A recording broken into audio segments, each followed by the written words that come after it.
Belasan santri terluka akibat bus terperosok di jalur wisata Guci, Jawa Tengah.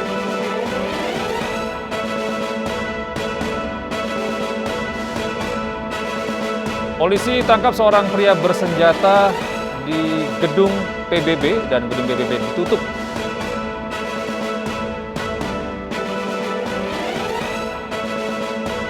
Pemerintah Cina meminta Indonesia menghentikan kegiatan pengeboran minyak di wilayah perairan Natuna.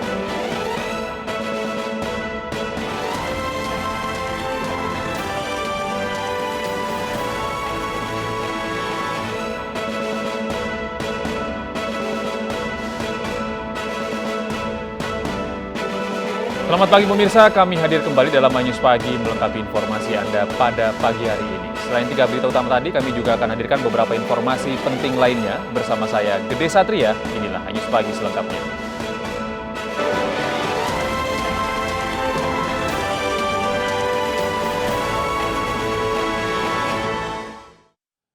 Pemirsa, dua kelompok warga saling serang menggunakan senjata di Kolaka Utara, Sulawesi Tenggara. Bentrokan terjadi akibat saling berebut penggunaan lahan pelabuhan tanah tambang.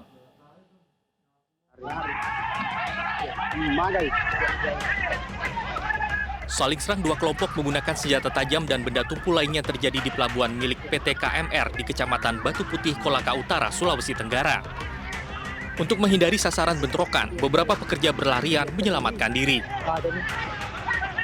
Beberapa warga berupaya melerai agar kedua kubu menghentikan bentrokan. Polisi yang tiba di lokasi usai terjadi bentrokan masih memeriksa sejumlah pihak. Pasca bentrokan, aktivitas penambangan berjalan normal. Dari Kabupaten Kolaka Utara, Sulawesi Tenggara, Israel Yanas, iNews melaporkan. Dua pencuri di Bekasi babak belur dihakimi warga saat kepergok mencuri motor. Dua pelaku yang masih remaja terjatuh saat dikejar warga. Motor siapa bit merah hitam? Dua pencuri sepeda motor yang belum diketahui identitasnya ini ditangkap warga usai beraksi di Sumarekon, Bekasi Utara, Kota Bekasi, Jawa Barat. Keduanya tertangkap setelah sebelumnya sempat kabur saat aksinya diketahui pemilik kendaraan pada Jumat siang. Warga yang kesal dengan ulah pelaku yang masih remaja ini langsung menghakimi hingga babak belur. Polisi yang tiba di lokasi selain mengamankan tersangka juga menyita kunci letter T dan motor milik pelaku. Tadi saya kan dari seberang ya kan, lagi nongkrong nunggu orderan. Nah pas dilihat dari seberang ada perempuan teriak maling ya kan. Nah udah pada bangun semua tuh ojol ya kan. Nah pas dari itu belakang ada bapak-bapak tuh naik motor moge ninja, ngubar ya kan, malangin, gitu, dia nendang motor tuh pelaku ini sampai jatuh. Nah pelakunya bangun, kabur lawan arus ya kan, udah tangkap. Petugas yang mengevakuasi korban sempat kewalahan karena warga terus berusaha memukul dua pelaku. Kasus ini ditangani petugas Polsek Bekasi Utara dan Polres Metro Bekasi Kota. Dari Bekasi, Jawa Barat, Rahmat Hidayat, iNews melaporkan. Pemirsa, seorang pria yang mengancam guru SDN di Banjarmasin, Kalimantan Selatan viral di media sosial. Pria yang mabuk tersebut juga mengancam para murid.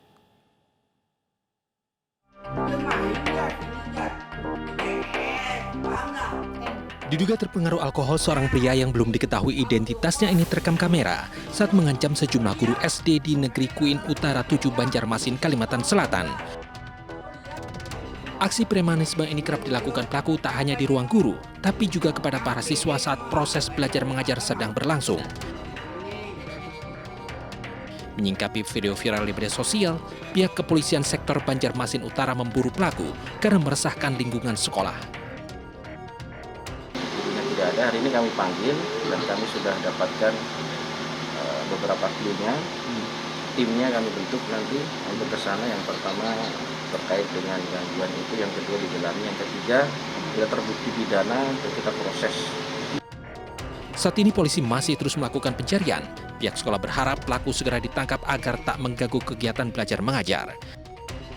Dari Banjarmasin, Kalimantan Selatan, Suhardian, iNews melaporkan. Bocah perempuan di Gorontalo diduga terkena peluru nyasar saat tidur di rumahnya. Korban mengalami luka di bagian paha kanan.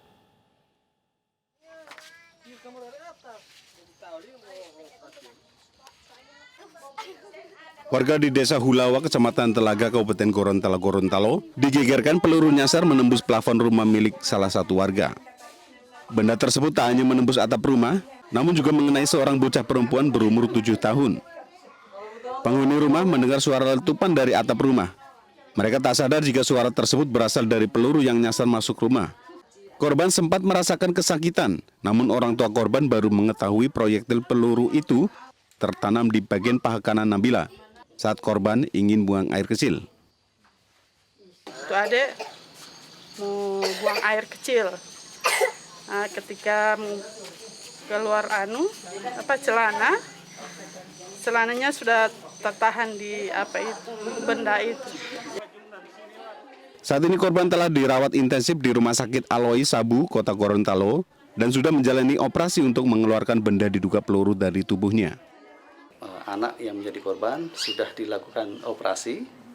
Nantinya hasil operasi ini, benda logam tadi nanti akan dibawa ke laboratorium forensik di Makassar. Jadi kita tunggu saja hasilnya seperti apa, apakah itu memang betul-betul peluru atau benda asing lainnya. Diskriminal Umum Polda Gorontalo masih menyelidiki kejadian tersebut dan menunggu hasil uji laboratorium forensik balistik di Makassar. Dari Gorontalo, Burhan Undu, iNews melaporkan. Pasangan suami istri di Bontang Kuala menjadi korban penikaman saat berupaya menolong putra mereka dari amukan sekelompok orang. Peristiwa itu menyebabkan sang suami meninggal dan istrinya dalam kondisi kritis. Cepat, kejar itu aja yang ini ya. Itu yang dikejar sana, Mas. Yang dikejar musuh. Peristiwa pasangan suami istri menjadi korban penikaman di Bontang, Kalimantan Timur terekam video amatir. Korban Safrijal dan Indah ditikam pelaku berinisial YF saat hendak membantu putra mereka yang dikeroyok sekelompok orang. Diduga tersangka YF langsung memukuli dan menikam korban Safrijal beberapa kali pada bagian perut, sedangkan istri korban terkena luka tusukan di bagian pinggang. Nyawa Safrijal tidak tertolong meski telah dirawat di rumah sakit. Sementara istri korban saat ini dalam kondisi kritis. Sementara kita ada memang beberapa orang yang kita amankan, tapi kita masih menunggu hasil pemeriksaan hari ini dan masih berlangsung. Jadi kita belum bisa menentukan bahwa apakah dia sebagai pelakunya. Kalau toh seandainya pelakunya kita juga belum menentukan apakah dia pelaku inti atau sekedar ikut-ikutan. Termasuk latar belakang permasalahannya kita juga belum bisa memberikan keterangan. Berdasarkan hasil olah tempat kejadian perkara, polisi menangkap 3 pelaku dan mengejar 1 pelaku lainnya. Dari Bontang, Kalimantan Timur, Zulfikar, iNews melaporkan. Pemirsa, polisi meringkus pelaku pemerkosa keponakannya sendiri hingga hamil. Pelaku juga mengajak tetangganya saat melakukan aksinya.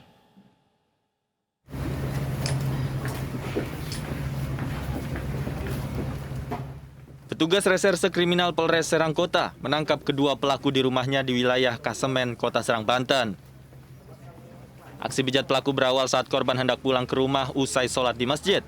Korban kemudian dipanggil pelaku ke rumahnya dan memaksa korban untuk melayani nafsu bejat pelaku.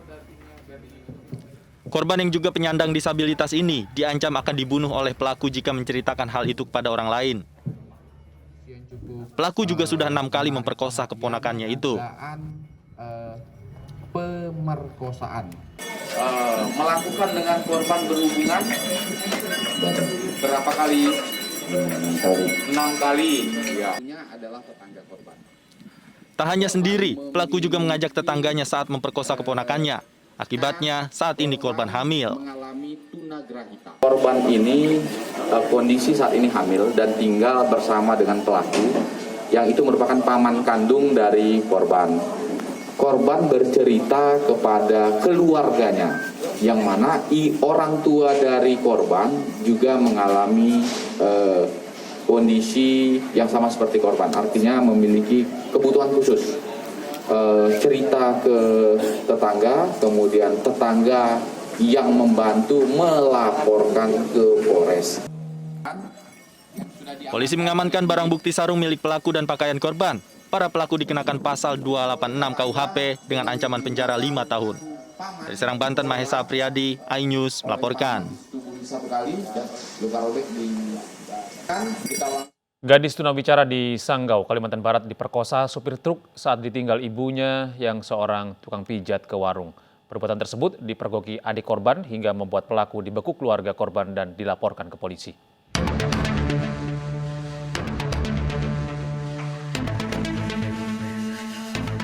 Sopir truk berusia 33 tahun ini dilaporkan warga Sanggau, Kalimantan Barat ke kantor polisi setelah dipergoki memperkosa seorang gadis bisu. Pelaku bertemu korban saat datang ke rumah gadis 19 tahun tersebut untuk meminta dipijat oleh ibu korban yang dikenal sebagai tukang urut. Pelaku mengaku pikiran tidak senonohnya terlintas saat melihat korban ketika tengah dipijat. Untuk melancarkan niatnya, pelaku menyuruh ibu korban membelikannya minuman di warung yang jauh dari rumahnya. Mengira di rumah hanya tinggal dirinya dengan korban, pelaku masuk ke kamar korban dan memaksanya melayani hubungan suami istri. Saat peristiwa naas itu terjadi, adik korban memergoki kakaknya yang diperkosa dan segera berlari meminta pertolongan. Pelaku kemudian dibekuk keluarga korban dan dibawa ke kantor polisi.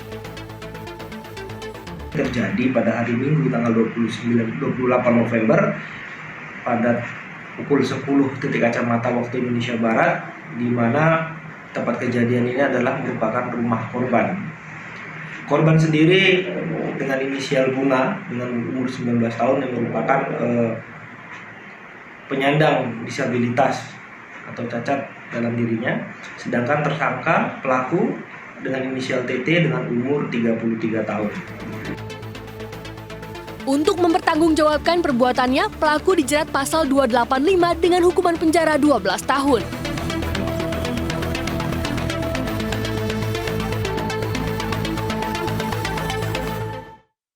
Polisi menggelar olah tempat kejadian perkara dugaan pelecehan seksual di Universitas Sriwijaya. Olah TKP terkendala kondisi ruangan yang sudah berbeda dari saat kejadian.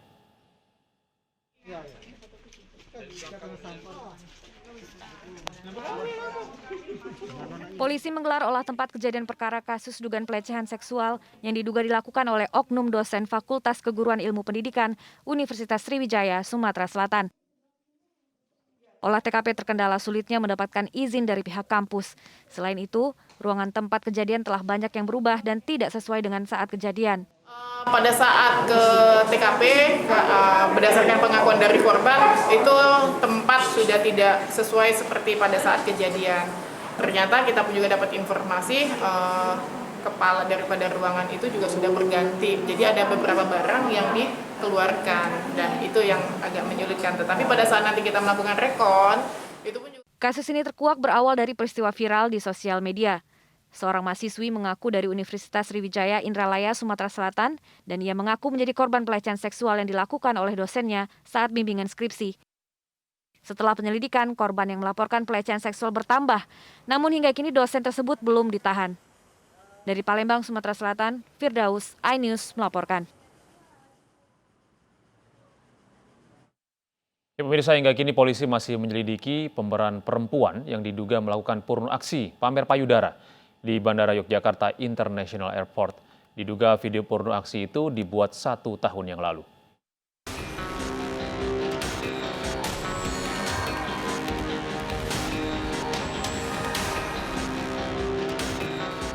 Inilah video porno aksi pamer payudara yang tersebar di media sosial.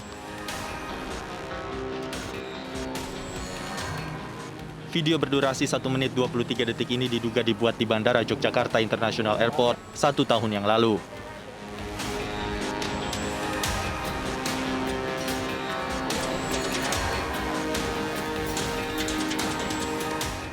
Polisi langsung turun tangan menyelidiki pemeran perempuan dalam video tersebut.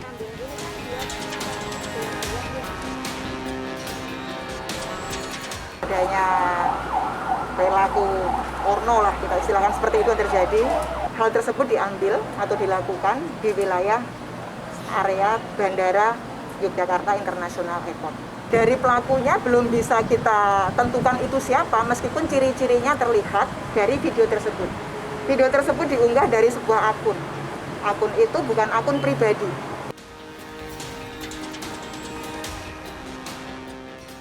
Pemeran video porno itu terancam hukuman pidana jika terbukti melakukan aksinya di tempat umum. Dari Kulon Progo, Yogyakarta, Tim Liputan iNews melaporkan. Pemuda Pancasila mengungkap pemicu pengeroyokan AKBP Dermawan Karosekali saat berdemo di depan gedung DPR RI 25 November lalu. PP menyebut AKBP Dermawan pernah menjadi bagian ormas tersebut, namun hal itu dibantah oleh Dermawan.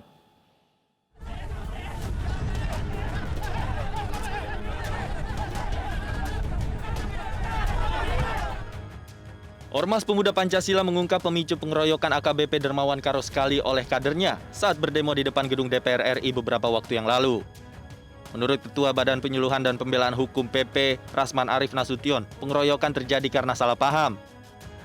Rangkulan yang dilakukan AKBP Dermawan kepada anggota PP menimbulkan kecurigaan karena massa mengira AKBP Dermawan akan membawa anggota PP tersebut.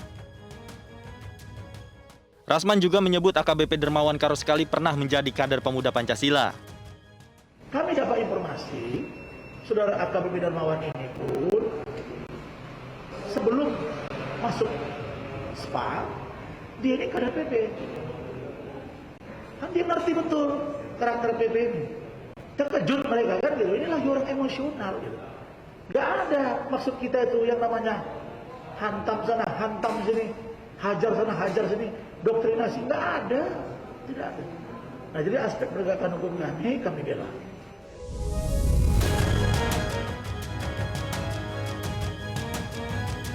Namun pernyataan Rasman ini dibantah oleh AKBP Dermawan. Ia menegaskan tidak pernah menjadi anggota Pemuda Pancasila. AKBP Dermawan menjelaskan pernah memiliki abang angkat yang kebetulan adalah kader Pemuda Pancasila. Itu pun jauh sebelum Dermawan menjadi polisi. Dari Jakarta, Tim Liputan iNews melaporkan. Pemirsa, Presiden Joko Widodo menyindir Kapolda dan Kapolres yang mengunjungi sesepuh ormas yang kerap membuat keributan. Jokowi tak ingin penegakan hukum diintervensi lewat berbagai tekanan. Saya sudah lama sekali ini ingin menyampaikan. Ada Kapolda baru, ada Kapolres baru. Malah datang kepada sesepuhnya ormas yang sering membuat keributan. Benar ini.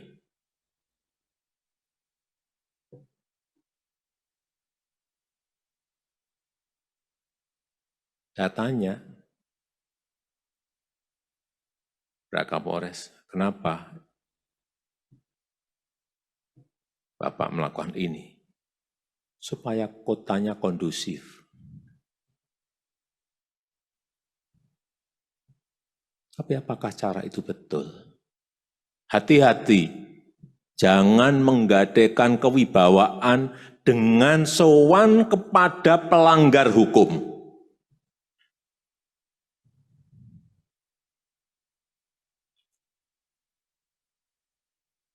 Hanya ini saya lihat.